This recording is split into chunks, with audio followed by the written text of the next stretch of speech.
Minecraft Snapshot 22w14a, the latest Minecraft snapshot that adds a whole ton of things.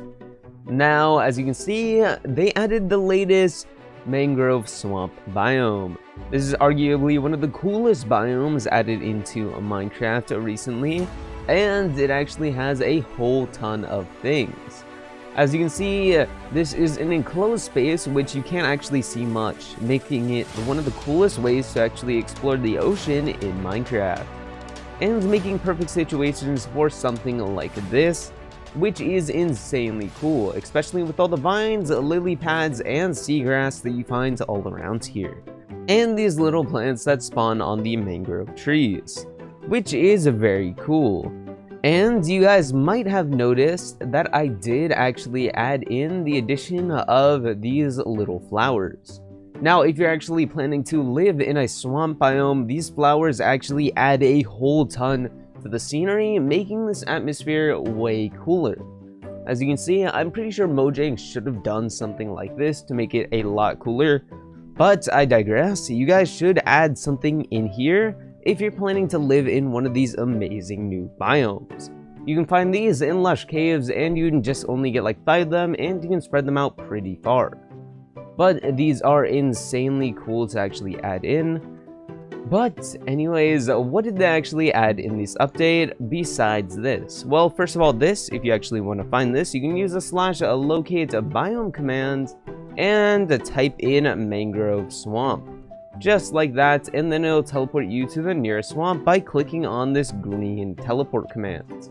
And you might have to find a new one because some of them are currently small considering we're in the snapshots, but I found one that's really big.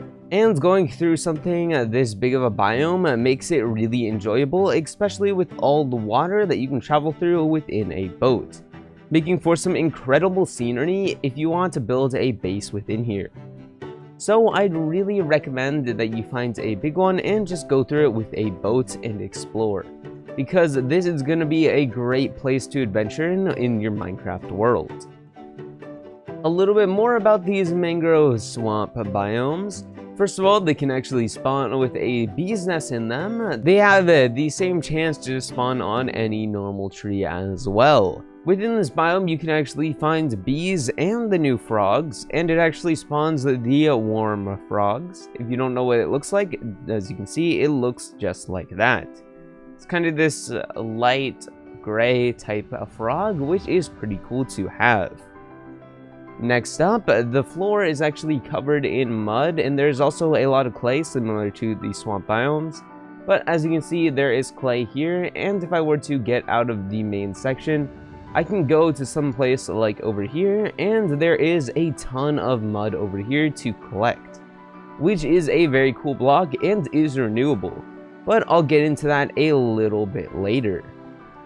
But other than that, you can just have a nice boat ride under the large mangrove trees, and some can even get up to this tall, which is insane, especially when walking through it as a normal player. It just looks insanely cool. But now, moving on to the mud block. Now, the mud block is one of the cooler things.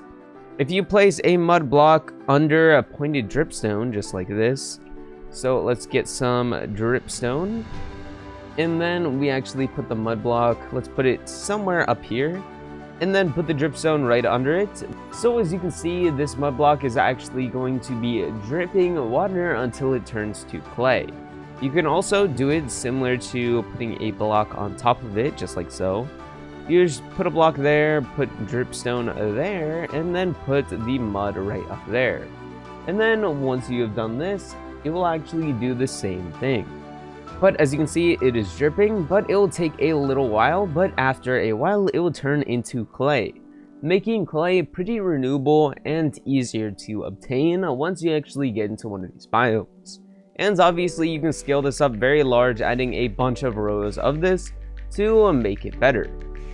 But obviously that is pretty cool. Now moving on to one of the biggest changes that might help a lot of people that play Minecraft normally on their own world, is actually the new recovery compass. Yes guys, we got a new compass within this game, and it is the recovery compass. Now, to actually get the recovery compass, you're going to need to find an ancient city. Now, within an ancient city, you can use /locate and then ancient city. You can teleport to it. You may have to dig down because you will spawn in like a wall or up above. So you will just go down, and as you can see, the ancient city is right over here. Now within this ancient city, you will actually be able to find echo shards, which will be able to craft the new recovery compass. Now to find these echo shards, you're going to need to locate chests within this ancient city. Now, if you guys haven't noticed, if I actually were to give me night vision, you can see that the end city has kind of changed a little bit. Now, if you played in the other snapshots, you would have noticed that there wasn't as much growth on the sides of these, and there's also new stuff like this wood as well, which makes it pretty cool. And as you can see, there's a bunch of new places to actually explore within here. But also, besides that, there's many new chest spawns, as you can see, just like so, and a bunch of structures that I didn't actually get to cover because I covered the April Fool's snapshot. But as you can see, within these chests, you can find a bunch of stuff like Lena Raid's other side, but also you may be able to find echo shards. But as you can see, if we go through a couple more of these chests, just like so, we may be able to find stuff like the Swift Sneak enchantment that you guys just saw right over there. And then if I were to search one more chest, I'm pretty sure we are likely to get the new echo shard. As you can see, there is no echo shard here, making this really embarrassing. But actually, if we go over here, there's no echo shard. Now I'm beginning to think it may not exist. But if we go to this last chest, as you can see, there's, okay, this is an amethyst shard. That's great. If we go over here, there is not an echo shard. This thing doesn't exist. That's great. But now to this chest, it's okay. It's got to be here. Okay, this chest might have it. It has to have it. Okay, nope. What about this one? Okay, it doesn't have it. Okay, this one will definitely have it, 100%. And as you guys can see, the echo shard is over here. Now, throughout that embarrassing sequence of chests, you can see that it's actually very hard to get these echo shards. Now, with 8 of these echo shards, you can actually combine it with a compass to get it. So if we were to grab a bunch more echo shards just like so, we need 8 of them, and then we also need a regular compass. So combine that all into a crafting table, and we can get this new recovery compass, just like so. And this compass design looks pretty cool compared to the normal compass design. It's a little bit bigger, and it's also blue. Now, what this recovery compass actually does is locates you where you last died, making it very useful to actually collect your stuff if you have died. So what you could basically do is, once you die, and obviously this has to be in whichever dimension you are in. If you're in the wrong dimension, it will actually spin in circles telling you, hey, you're not in the right dimension, so you can just transfer to a different one to find it. But let's say I were to die somewhere close by, and I obviously would want to put this compass into an ender chest at my base so that I could find it. Don't just bring it around with you, otherwise you won't be able to find it when you die. So basically just like go over here, and then if I were to just kill myself, and I forgot to set my spawn point. Okay, so if I were to go here and just grab a compass just like so, it will point me into the direction of my gear. So as you can see, it is over there, so I just follow the compass until it actually finds my stuff.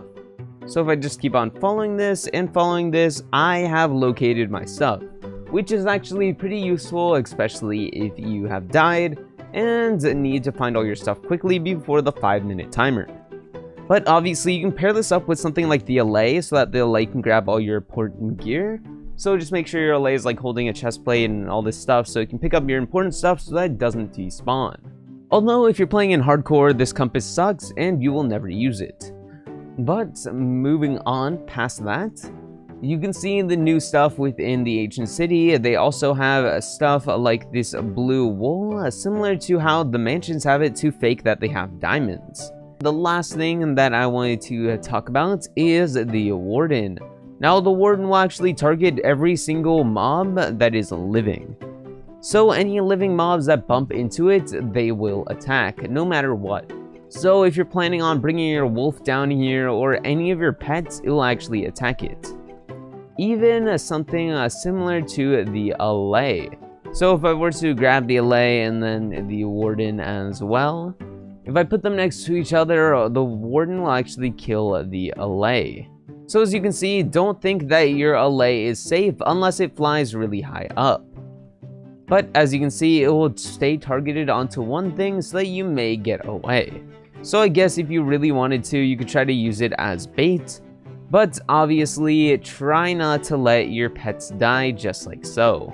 So if you're trying to keep your pets down here, I wouldn't really recommend it. But anyways, that's the end of this video. I really hope you guys enjoyed. If you did, leave a like, comment, and subscribe. Maybe even share this with a friend so that they can know all the new stuff within the new snapshot.